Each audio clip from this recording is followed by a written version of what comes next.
Bueno, entonces arranquemos.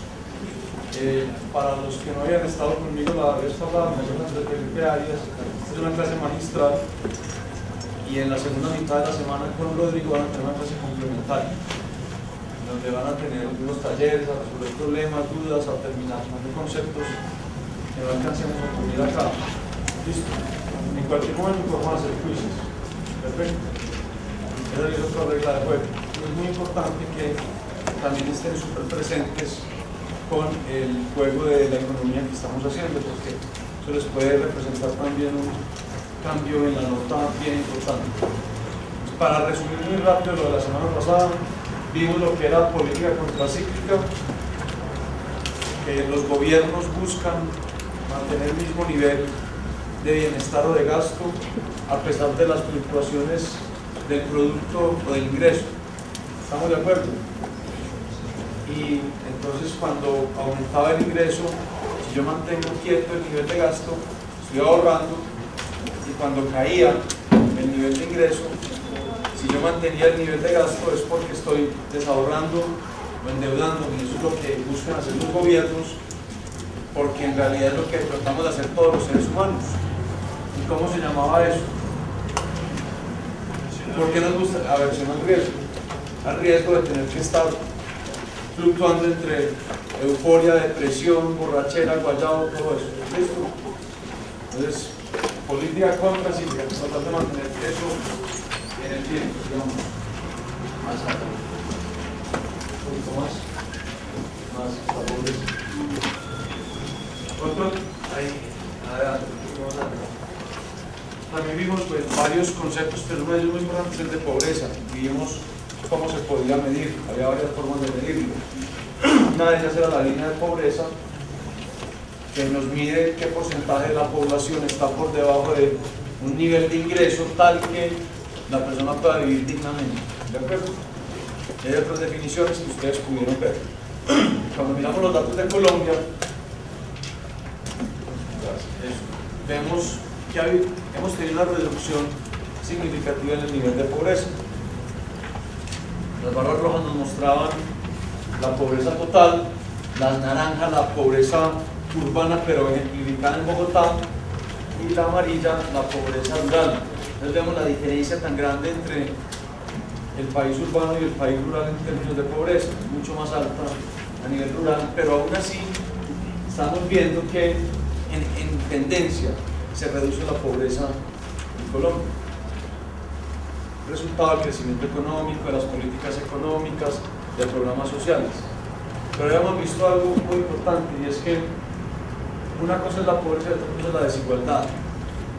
¿Quién explica la diferencia entre las dos? ¿Alguien? ¿Nadie? Si yo busco reducir la desigualdad, estoy reduciendo la pobreza. ¿Por qué? Claro, porque tú no puedes terminar igual de pobre. Y sí, pues bajé la desigualdad, pero todos igual de pobres,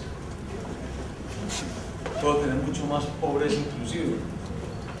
Uno se va para Cuba y todo el mundo es muy igual, excepto esa élite aristocrática que gobierna, pero todo el mundo es muy igual, pero igualmente pobre.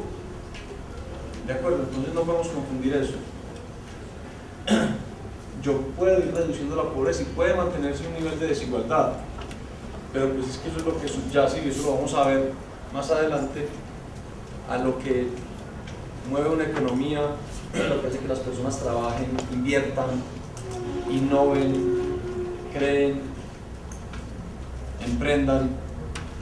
Si yo pongo a todo el mundo igual, los que tienen más capacidad de poner a crecer esto, pues no van a hacerlo, porque yo le quito a ellos lo que hacen o el fruto de su trabajo para dárselo a todos los demás.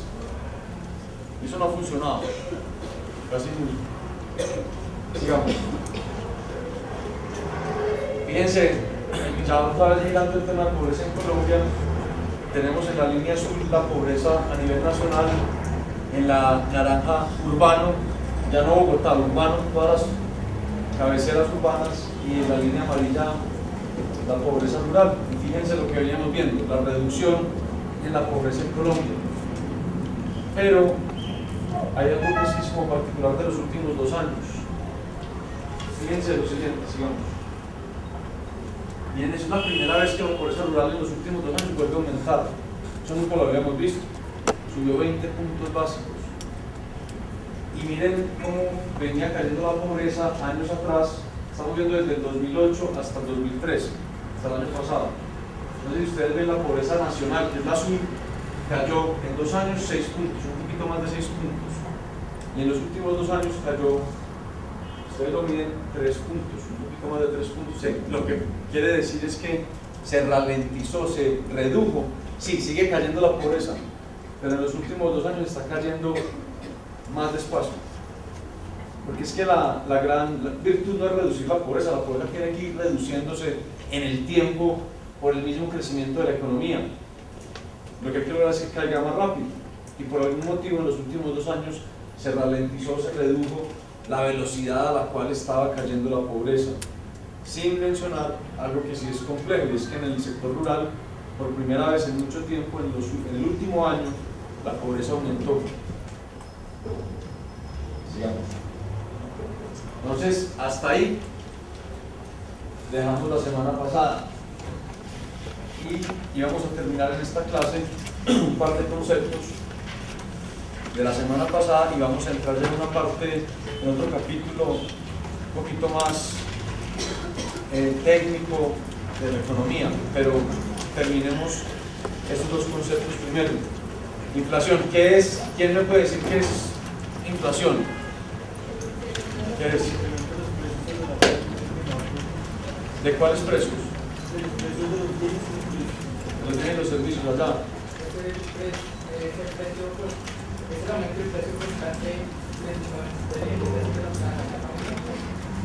El aumento del nivel de precios constante. Es el aumento, puede ser persistente, no persistente, constante o no, pero eso, exacto, es eso, pero se supone teóricamente que es el aumento que le da, que exhiben todos los bienes y servicios de la economía, ¿de acuerdo? Entonces, es el incremento en el nivel de precios. Adelante. Variación generalizada en el nivel de precios de una economía. Sigamos. Y lo que me mide la inflación es cómo está cambiando o evolucionando mi capacidad adquisitiva. ¿De acuerdo? Pues entre más suban los precios, si yo tengo el mismo ingreso, tengo más o menos capacidad de comprar menos. Entonces la inflación se va comiendo la capacidad adquisitiva de compra de las personas. ¿De acuerdo? Sigamos. Y también me mide, pues por obvias razones, qué posibilidades de acceder a los bienes y a los servicios de una economía tienen las personas. Entre más, si hay inflación, eso quiere decir que suben los precios, pues se reducen las posibilidades de acceder, porque se encarecen los precios. Y una pregunta. Algo que hay que subrayar. No podemos confundir precios con inflación. ¿De acuerdo?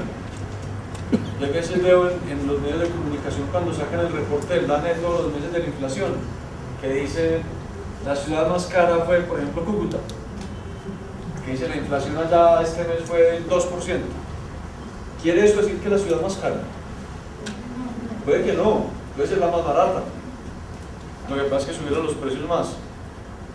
Puede que haya el precio de, no sé, cualquier cosa, que una bolsa de arroz sea 10 y en Bogotá 100. Lo que pasa es que allá, si pasó de 10 a 11, subió 11%, allá la inflación fue de 11. Y si en Bogotá pasó de 100 a 101, la inflación fue de 1%. Entonces a veces la gente alegremente, o por no analizar lo que son los conceptos, dice la ciudad más cara fue Cúcuta, y no es así. La ciudad donde los precios subieron más porcentualmente fue Cúcuta, pero no es la más cara. ¿Estamos de acuerdo? Esto es un cambio, esto no es el nivel de los precios, es el cambio en los precios. Una cosa es el nivel de algo y otra cosa es el cambio. en esa variable. Sigamos.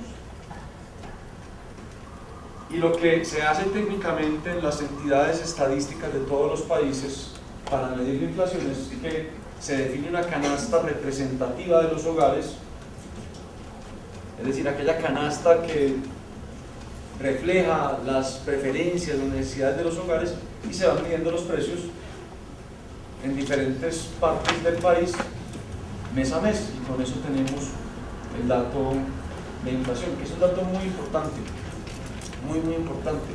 Es un dato que incluso se maneja secreto entre muy poquitas personas hasta que se publica, porque si yo conozco ese dato desde antes de que se publique, yo puedo hacer 1000 cosas en el sistema financiero para apostar con diferentes títulos valores, y eso ha metido problemas a mucha gente. Ese dato se filtra, le da una oportunidad muy grande a quien lo conoce sin que nadie más lo conozca de hacer mucha plata en el sistema financiero. Si yo, por ejemplo, sé que el dato de inflación va a salir más alto de lo que el resto de personas esperan, y yo tengo esa información privilegiada, yo sé que las tasas de interés cuando salga el dato se van a disparar, y si sé eso, después vamos a ver por qué. Yo sé que el precio de los bonos se va a caer, y si sé que el precio de los bonos se va a caer, y yo sé eso antes de que pase, pues yo ¿qué hago? ¿Cómo? ¿Qué harían ustedes? Supónganse, ustedes saben que va a salir un dato de inflación altísimo, que nadie se lo espera, y solo ustedes lo saben, y saben, después vamos a ver por qué, que eso aumenta las tasas de interés, y que eso tumba el precio de cualquier bono. ¿Por qué lo tumba? Es muy fácil. Un bono es un papel que le dice a uno, reclame 100 mañana. Entonces yo por eso pago, si la tasa de interés es 5%, yo compro eso a 95, lo tengo, y mañana reclamo 100 y ahí está mi 5% de interés. Pero si yo sé que si la tasa de interés se sube, el precio de ese bono se cae. Si se va a subir, por ejemplo, de 5% a 10%, el precio de ese papel que me permite reclamar 100 en un banco o en una corporación financiera, donde sea, se va a caer a 90. ¿Ustedes qué hacen? ¿Qué hacen? ¿Retirar qué? No, esto es reclame 100 en tal momento, entonces no es que uno va. Exacto, entonces alguien dijo por acá algo. ¿Qué hacen con eso? Venderlo. ¿Venderlo cuándo? Ya. Pero ya no va a ganar nada porque le van a pagar 95. Pero tampoco vas a perder. Claro, pero ¿cómo pueden ganar? ¿Ah? Claro, pero si esperas y entonces sube la tasa de interés y le cae el precio, lo compraste a 95 y ya vale 90, ya estás perdiendo plata. ¿Qué hace uno? Pero puede que después vuelva a subir la tasa de interés. Así, pero hay que aprovechar esta oportunidad. Entonces, si yo sé que eso va a caer mañana, estoy hablando de mañana porque no ha salido el dato, yo tengo esa información privilegiada de mañana y sé que eso va a tumbar el precio de ese bono, ¿yo qué hago? Le digo, yo mañana les voy a vender todos estos bonos a 95, a lo que está hoy, y nadie se espera eso, ¿cierto? Entonces llega el día de mañana y ¿qué pasa? Cae el precio a 90 y quienes se comprometieron conmigo a comprarme a 95 me tienen que comprar a 95, es un futuro. Y yo compro a 90 y les vendo a 95, compro a 90 y les vendo a 95, y con eso hace mucha plata. Y no piensen en un bono, piensen en una papa, es lo mismo, en un bulto de maíz. Si yo mañana sé que el precio se va a caer, yo me voy a lo que se llama corto, y es que me comprometo a venderle sin tener ese producto a tal precio, porque sé que se va a caer el precio, que va a comprar más, se lo va a vender. ¿Quién pierde? El que se comprometió conmigo a eso, y yo gano, listo. Pero bueno, eso es como un paréntesis para mostrarles que ese dato de inflación no es cualquier cosa, es muy importante. Me determina el precio de los bonos, de los títulos valores, me determina el precio de los papeles financieros o los títulos valores en el tiempo, y por eso es un dato tan importante. ¿De acuerdo? Sigamos. Por otro lado, la inflación también es un impuesto, porque me está quitando capacidad adquisitiva. Es como si llegaran y me quitaran un pedacito de lo que yo tengo porque ya todo es más caro. En términos reales, ¿es eso o no? Me erosiona la capacidad adquisitiva. Entonces, así las cosas también lo tenemos que ver como un impuesto, y de hecho se le llama el impuesto inflacionario. ¿Y por qué? ¿Qué hay detrás de esto del impuesto inflacionario? Cuando los gobiernos o los países empiezan, eso lo vamos a ver más adelante en un capítulo más adelante de esta clase, empiezan a imprimir muchos billetes para gastar, eso genera inflación, y es una forma en que el gobierno se financia, imprimiendo billetes y generando inflación en la sociedad. El gobierno gasta y se financia con impuesto inflacionario. Cuando ustedes sienten inflación, sepan que eso es un impuesto que está tomando el gobierno. La inflación es un impuesto. Sigamos. Y recae por igual sobre todo el mundo. El que tiene 100.000 millones y el que tiene un salario mínimo paga el mismo porcentaje. Porque es el mismo, perdón. Claro. Por eso es que es un impuesto que llamamos regresivo, digamos. Porque ¿a quién golpea más? Al que menos tiene. Es el mismo porcentaje sobre todo el mundo. En la inflación uno no puede decir la inflación va a ser tanto sobre este y tanto sobre este otro. No, la inflación es igual para todos y por lo tanto golpea a todos por igual, al que tiene mucho, al que tiene poco. Y un impuesto que golpea a todos por igual, al que tiene mucho, al que tiene poco, se llama regresivo. ¿De acuerdo? Porque está usted grabando con la misma fuerza al que menos tiene y al que más tiene. Es un impuesto, es el más regresivo de todos los impuestos, es la inflación. Digamos, lo que pasa es que ustedes son muy jóvenes y nunca les tocó un país donde esto era un problema. De hecho, en Colombia fuimos un país que tuvo problemas de inflación en una época, pero no tan exagerados como en otros países de Latinoamérica o en otros países del mundo. Entonces nunca fue un problema tan grande, pero hubo países en América Latina en donde ponían el precio del pan por la mañana en 1.000 y por al mediodía otro precio y por la noche otro precio. Y eso lo mata a uno en su bolsillo, o sea, y es un impuesto muy fuerte.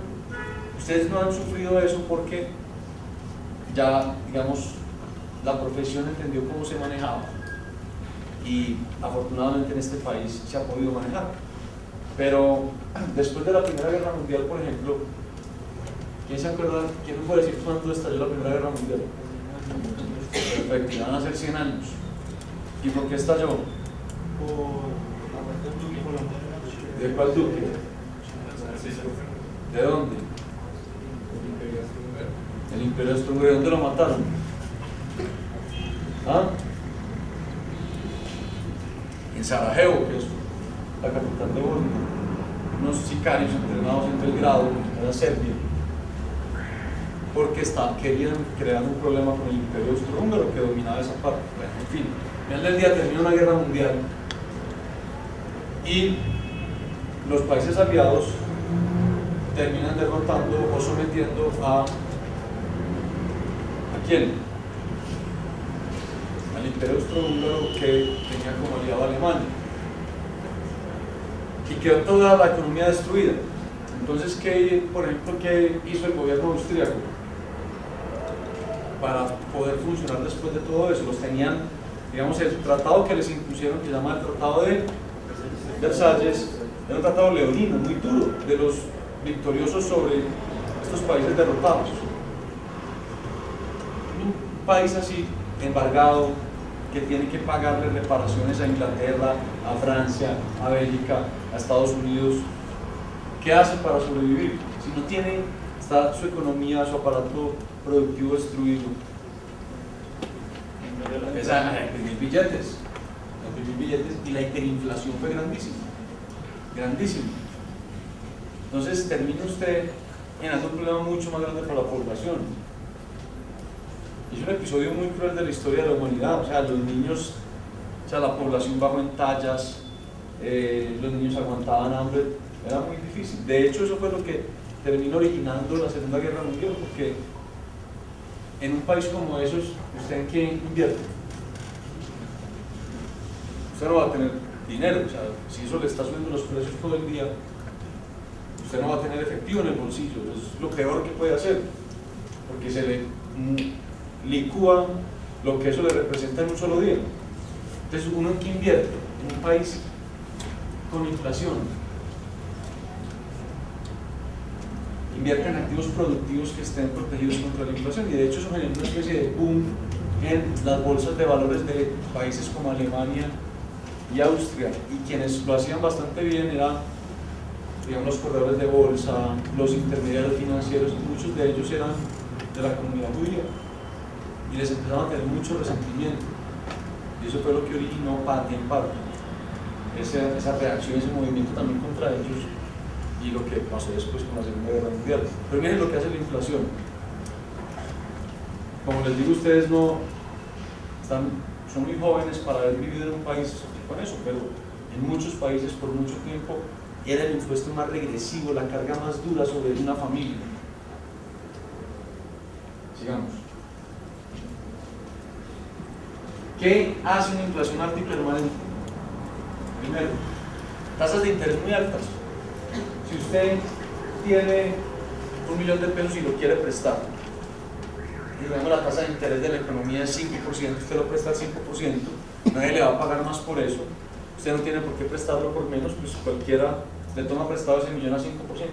Pero si hay una inflación de 20%, de 30%, de 40%, ¿usted cuánto presta ese dinero? Usted no lo presta al 5%, lo presta a lo que es la inflación más el 5%, ¿de acuerdo? Para proteger. Entonces eso genera altísimas tasas de interés si la inflación es alta y permanente. Si la inflación es alta y permanente, si genera altas tasas de interés, eso afecta a la economía, encarece los préstamos para consumir, para invertir. ¿Correcto? Digamos. También, cuando hay inflación alta y permanente, en la economía se genera un incentivo perverso, y es que las personas van a invertir en activos que los resguardan contra la inflación, pero que no son tan productivos. Y el mejor ejemplo es la tierra. Usted compra tierra, la deja ahí, como se le va valorizando, con la inflación está protegido contra la inflación, pero si la deja quieta, es como un lote de engorde y no es productivo. O compra oro, y el oro que produce nada. Entonces, también afecta el crecimiento económico la inflación a través de ese mecanismo, digamos. Y definitivamente genera una incertidumbre muy grande sobre el comportamiento del futuro de los precios. Y si hay mucha incertidumbre en una economía, pues ¿quién va a querer invertir? ¿Quién va a querer tomar decisiones? ¿Quién puede tomar decisiones cuando hay incertidumbre sobre el futuro? Nadie. Entonces se reducen los proyectos productivos, los proyectos de inversión, las decisiones de las personas, y eso también ralentiza o golpea el crecimiento económico. Efectos, entonces, lo primero, es un impuesto regresivo, digamos, socialmente golpea bastante por ser regresivo, porque el que tiene mucho se puede proteger con esos activos, pero el que vive de un salario tiene que ver cómo le licúan el salario poquito a poquito con la inflación. Sigamos. Si es alta y permanente, por esas tasas de interés, o porque la gente solo invierte en activos que los resguardan contra la inflación, pero que no son productivos, pues se reduce el crecimiento económico. Y si se reduce, se inhibe el crecimiento económico, la reducción de la pobreza va a ser mucho más lenta, o inclusive puede aumentar la pobreza. ¿De acuerdo? Por lo tanto, una economía saludable debe buscar mantener siempre una inflación baja y estable en el tiempo. Algunos dirán, no, pues lo ideal sería que bajaran los precios, ¿cierto? Eso se llama deflación, pero tampoco podemos ir a ese extremo, porque a veces cuando hay deflación puede ser un síntoma de una economía sin una demanda vigorosa, sin una sin las personas que lo consumido también nos puede golpear. Lo ideal es inflación muy baja y estable. En Colombia la tenemos. ¿Cuánto fue la inflación el año pasado? Ustedes no saben cuánto fue la inflación el año pasado en Colombia. Nadie. Fue 1.94%. Creo que fue eso, ¿cierto? Por debajo de 2%. Eso no se siente casi. ¿Cuánto fue en Venezuela? 56. Bueno, entonces imagínense, en Venezuela, digamos, inflaciones del 50%. Usted se ganaba 1 millón de pesos en enero del año pasado y compraba una canasta. Y en diciembre ya compra la mitad con ese mismo recurso. Es muy duro para una familia. Es un impuesto y digamos, una manifestación económica muy complicada, muy difícil en lo que sienten las personas, la inflación. Esta es la inflación en Colombia. Miren, es que a ustedes no les tocó, están muy jóvenes, pero por allá a principios de los 90, es decir, hace ya 24 años, la inflación llegó a estar por encima del 30%. ¿De acuerdo? Y a partir de ese momento empezó a bajar sistemáticamente, a partir de este año, del 90-91. ¿Quién me puede decir qué fue lo que cambió en ese año 91, 90, que permitió que la inflación en Colombia empezara a reducirse tal como se reduce? ¿La qué? Que administraba la economía como Banco de la República. No, por ahí, pero el banco no administra la economía, pero es algo ahí. Bueno, ¿y qué trajo la Constitución del 91? La mesa de los 7 directivos. La apertura no. Eso fue una política del gobierno. La Constitución es un contrato social grabado casi que en piedra, en el que se supone que todos estamos de acuerdo, pero eso trajo algo que iba por ahí. Siempre ha habido un Banco de la República, eso ha existido desde hace mucho tiempo. Pero ¿qué le pasó al Banco Central en ese momento? ¿La exportación de petróleo? ¿La qué? ¿Exportación de petróleo? No. Inflación. Se independizó del gobierno. Claro, eso es claro, fue independiente. Ahorita dijimos que la inflación se creaba cuando el gobierno tiene la tentación a imprimir billetes.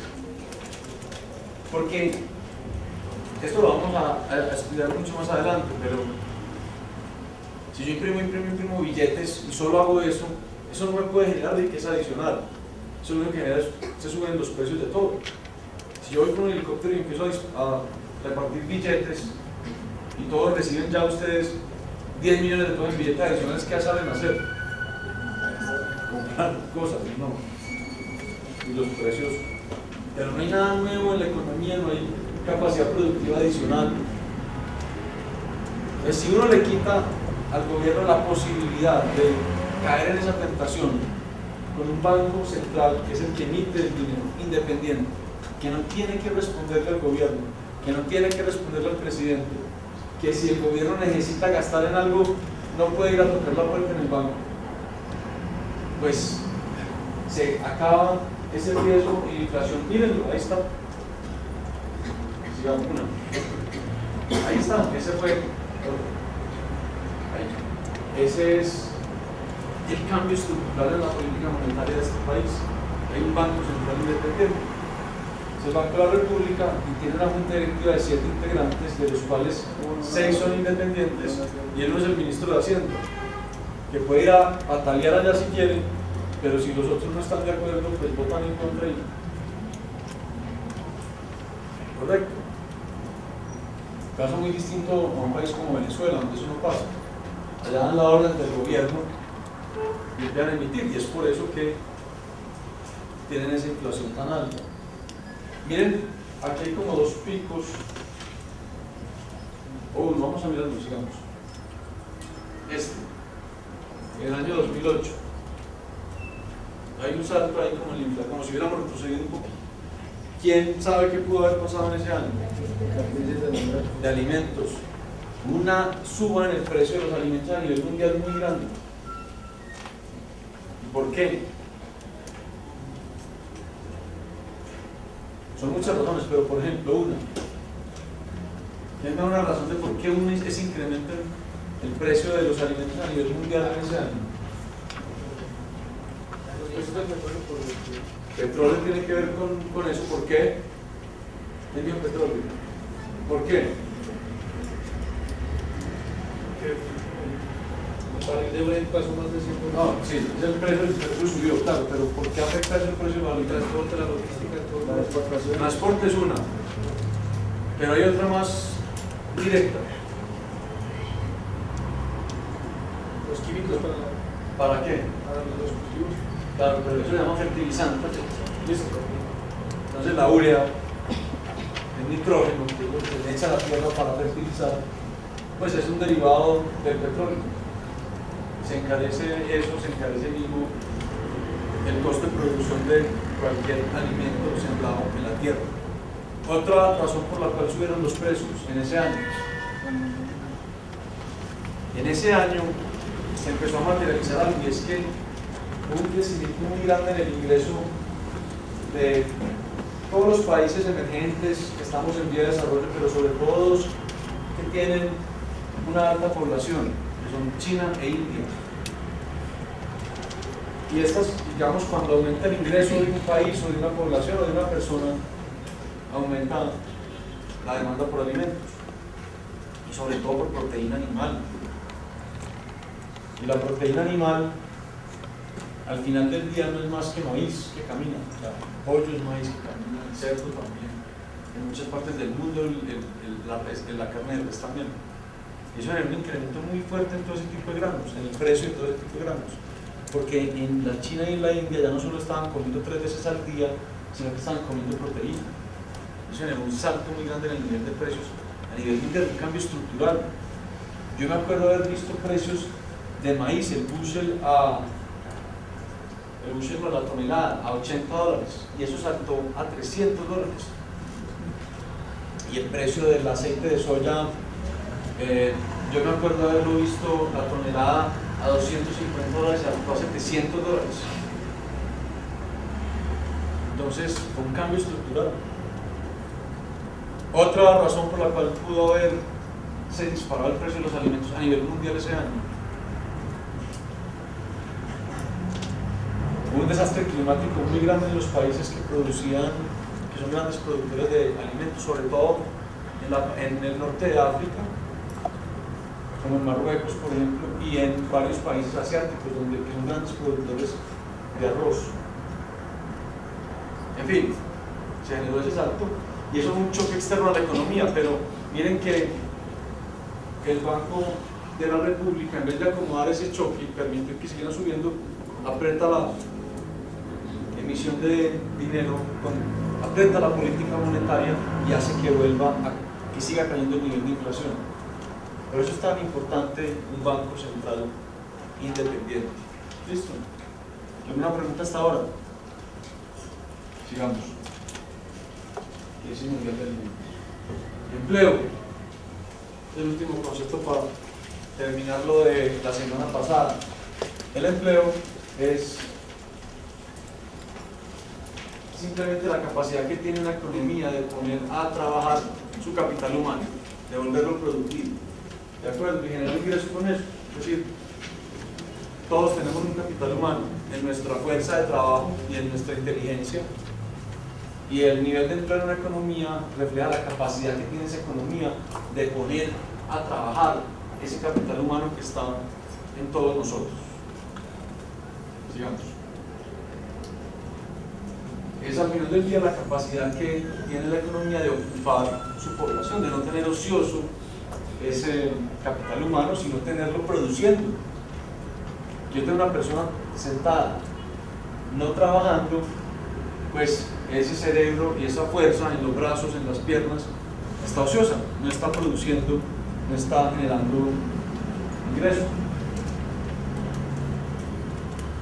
Y esto, así como la inflación, tiene que ver mucho con los niveles de pobreza, de crecimiento y el empleo también, porque es lo que le permite a cada persona generar un ingreso con el cual puede vivir con su familia y tiene que, digamos, afectar el nivel de pobreza, el nivel de desigualdad en el país, la calidad de vida y el nivel de bienestar de la población. Cuando ustedes miran una encuesta cualquiera, la preocupación más alta siempre es el empleo en cualquier familia, porque para todos es evidente que es lo que permite generar ingreso y mejorar el nivel de vida de cualquiera.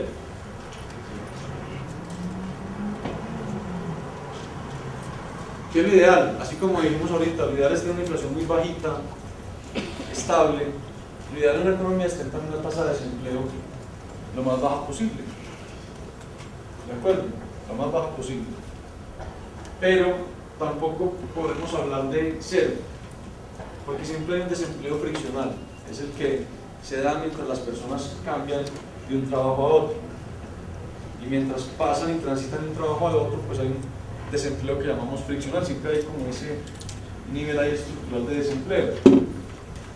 Y si uno se fuera a cero es porque ya hay una economía muy recalentada que inclusive puede estar generando problemas de inflación. Si hay mucha demanda, mucha demanda, también hay inflación y se afecta, ya sabemos por qué, el nivel de vida de las personas vía inflación. Entonces, una tasa de desempleo extremadamente baja también puede ser contraproducente en la medida en que esté reflejando un recalentamiento de la economía. ¿De acuerdo? Uno, ¿cómo puede reducir el desempleo? Ese es un debate que vamos a ver a lo largo de esta materia, y es un debate súper interesante porque a veces va como en contra de la lógica y del sentido común. Si yo compro más máquinas y le meto más máquinas a una economía y más tecnología que me reduce la cantidad de operadores, por ejemplo, ¿va a haber más desempleo o menos desempleo? Más desempleo. ¿Quién dice más desempleo? Por favor, voten. ¿Quién dice que se va a generar menos desempleo?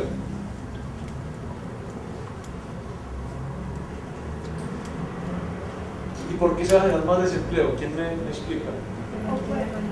¿Ah? O puede ser menos, o sea, puede ser más, generar más empleo para como, sí, para usar las máquinas, o sea, para que tengan las máquinas. Allá. Pues se genera más desempleo porque se cambia la mano de obra por maquinaria, pero si lo vemos a nivel de producción es mucho mejor porque lo que produce la mano de obra en largo tiempo lo produce una máquina en muy poco tiempo. Ok, ¿y eso cómo se llama?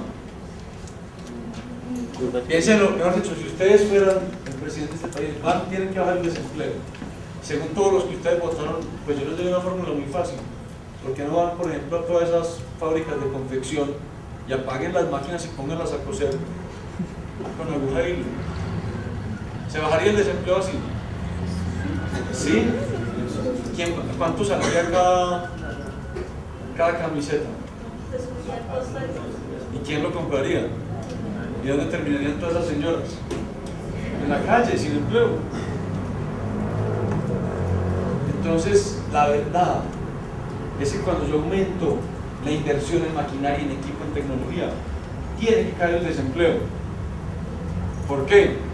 Porque aumenta la productividad del trabajo, que es algo como lo que estabas diciendo. Si aumenta la productividad del trabajo, aumenta la demanda por trabajo. Entre la demanda por trabajo entendida como las necesidades de contratación de las empresas. ¿Por qué? Porque vamos a ser más productivos, vamos a poder competir en el mundo, va a haber más demanda por los productos nuestros. Y hay un debate muy bonito que ha habido hace unos años acá en Colombia sobre eso, cuando se dieron incentivos para que invirtieran en este país mucho las personas, las empresas, las personas de otros países. Muchos salieron a decir es que eso va a generar desempleo porque entonces ya va a haber más máquinas y menos personas trabajando. Y no es así, es todo lo contrario. Es todo lo contrario. Lo que hay que hacer es aumentar la productividad del trabajo que se aumenta la productividad del trabajo, el trabajo en Colombia va a ser más apetecido. Y no solo va a haber menos desempleo, sino salarios más altos. Que los salarios reflejan la productividad del trabajo. Y eso lo vamos a ver, vamos a dedicar un capítulo entero casi que a eso. Miren, esa es la tasa de desempleo en Colombia.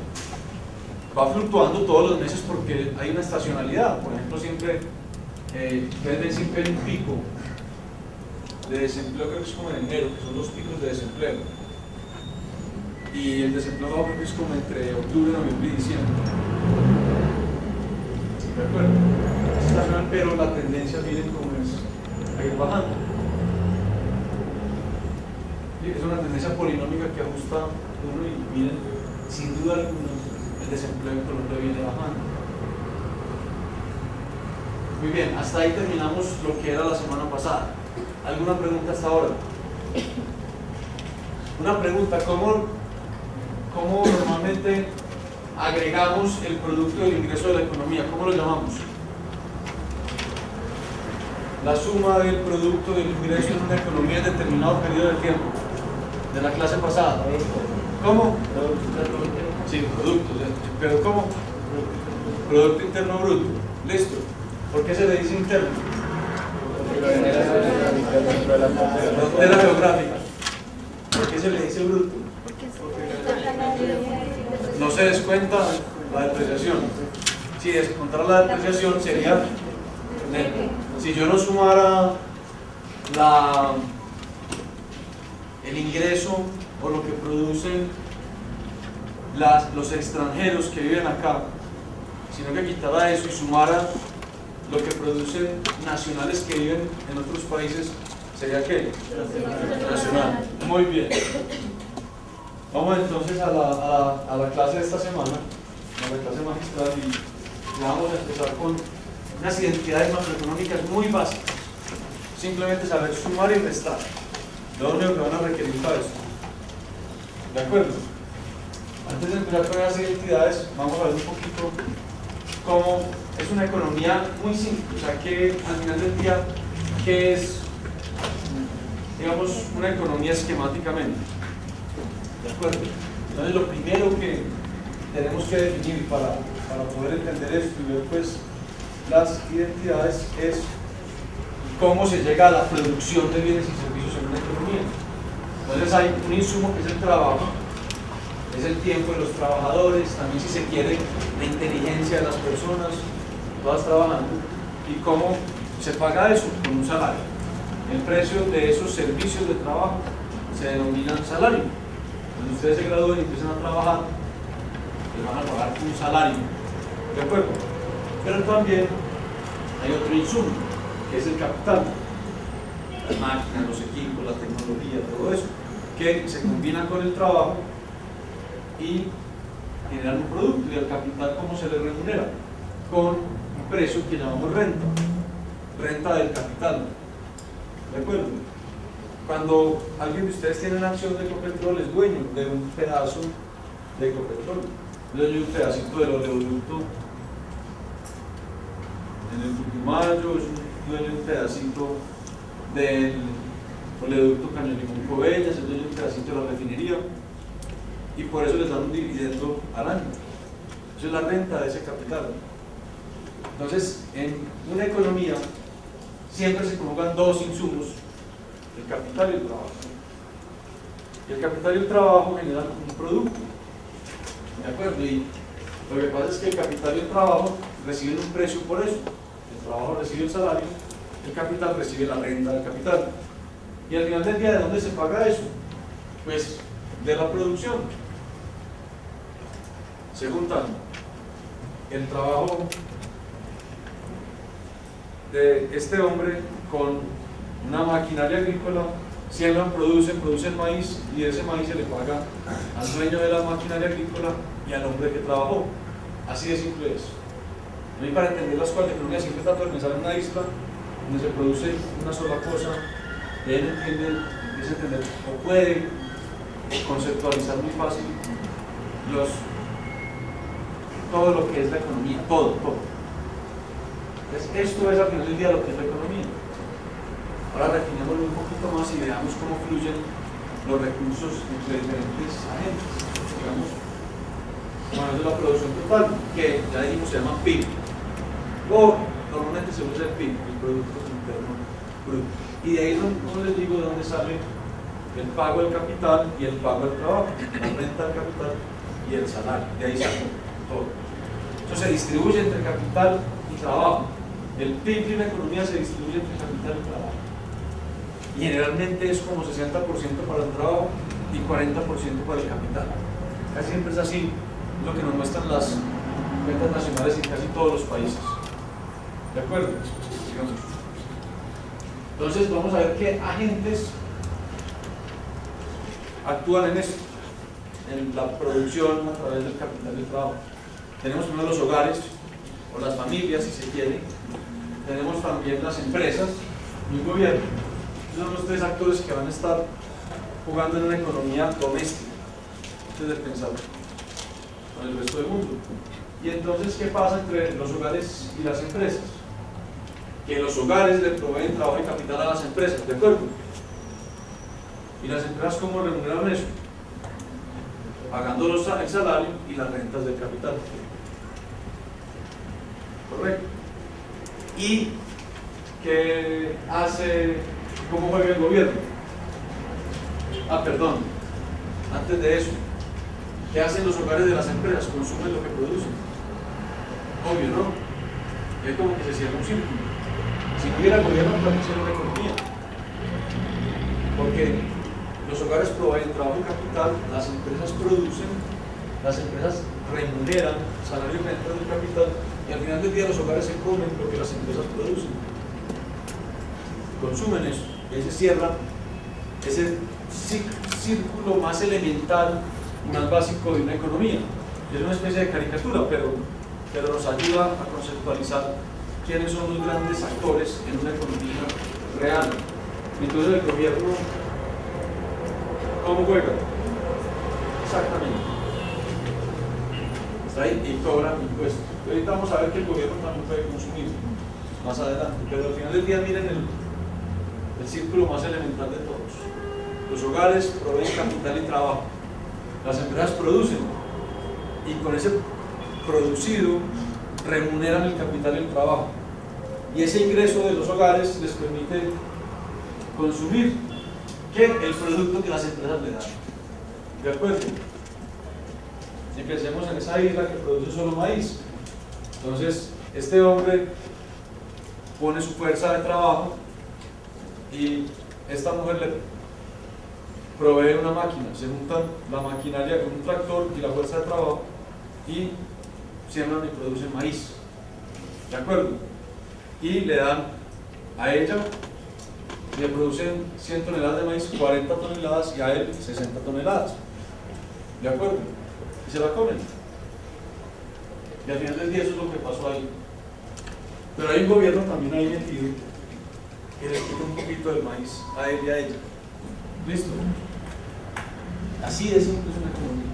Vamos a sofisticarla un poquito más. Vamos, sigamos. Yo, ya. Entonces hay los mismos tres actores: los hogares, las empresas y el gobierno. ¿De acuerdo? Y vamos a pensar en otras dos como escenarios que llamamos mercado. Un mercado de factores de producción, es decir, un mercado de capital y de trabajo, y un mercado de bienes y servicios. Y son, digamos, conceptos teóricos, porque en realidad no es que haya un mercado del trabajo ahí en la economía, donde usted vaya, yo ofrezco mi trabajo y llegue a la empresa y diga, no funciona así, pero conceptualmente sí podemos pensar que hay un mercado de capital y de trabajo, y que hay un mercado de bienes y servicios, un mercado para aquello que producen las empresas. Entonces, ¿cómo funcionaría este círculo? Lo primero es que las empresas van a ese mercado de trabajo a contratar, a ese mercado de insumos o de factores de producción a contratar trabajo y capital, y contratan unas máquinas, unos equipos y algunas personas para trabajar, y para hacerlo tienen que pagar, y el precio que pagan es el salario y la renta del capital, y eso le llega ¿a quién? A los hogares, que son los dueños del trabajo y del capital. ¿De acuerdo? Entonces les llega el dividendo de Ecopetrol al dueño de una acción de Ecopetrol, que es, digamos, dueño al final del día de un pedacito de Ecopetrol, de las máquinas y los equipos y la tecnología. Y les llega el pago al que trabaja ya, porque es el que pone su energía, su inteligencia, su fuerza de trabajo. Y le llega a manera de ¿qué? De salario. ¿Listo? Y ese es básicamente el ingreso de los hogares.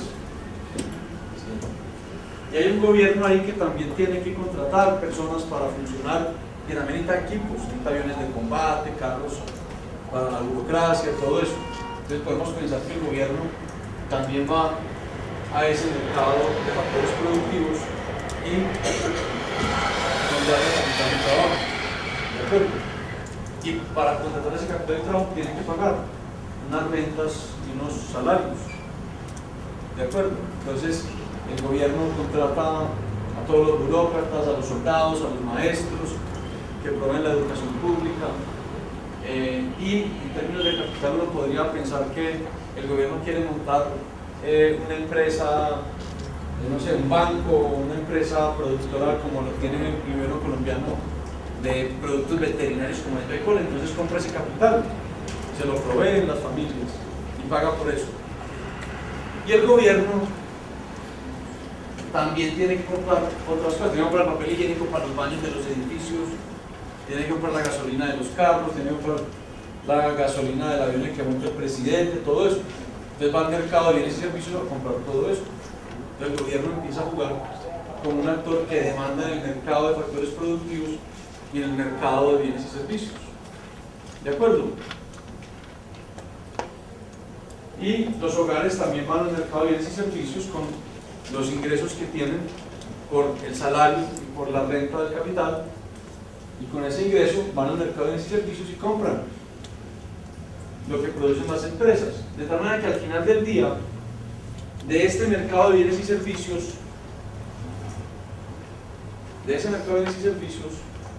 se remunera a las empresas por lo que consumen los hogares, lo que consume el gobierno y lo que ahí llamamos inversión, que es cuando los hogares compran capital. ¿Para qué? Para después vendérselo o rentárselo a las empresas. Ahorita vamos a ver esto matemáticamente como cierra, que van a ver que todo tiene sentido. Pero fíjense que al final del día hay 3 actores y 2 mercados grandes. ¿Cómo se remuneran los 2 mercados? Al mercado de factores productivos se remunera por parte de las empresas mediante salarios y rentas del capital. Y al mercado de bienes y servicios, ¿cómo se remunera? Lo remuneran el gobierno y los hogares consumiendo, invirtiendo y comprando, es decir, con los recursos que representan esas compras, esa inversión, ese consumo.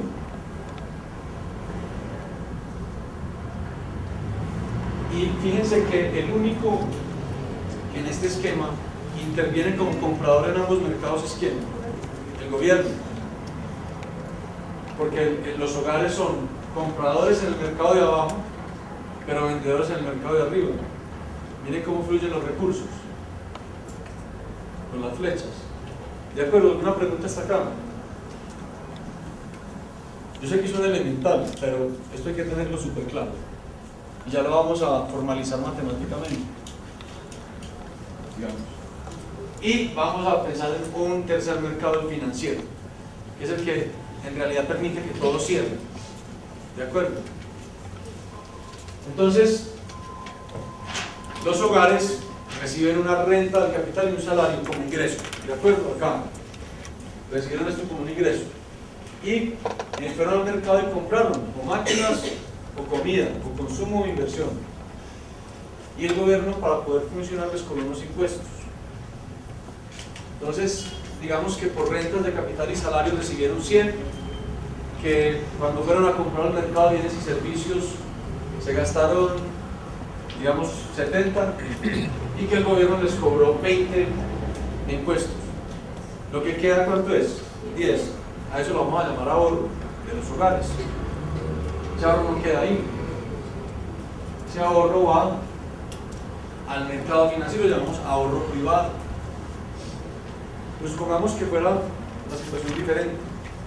Reciben 100 por el salario y las rentas del capital, se gastan 70 en el mercado de bienes y servicios y digamos que el gobierno les cobra 40 de impuestos.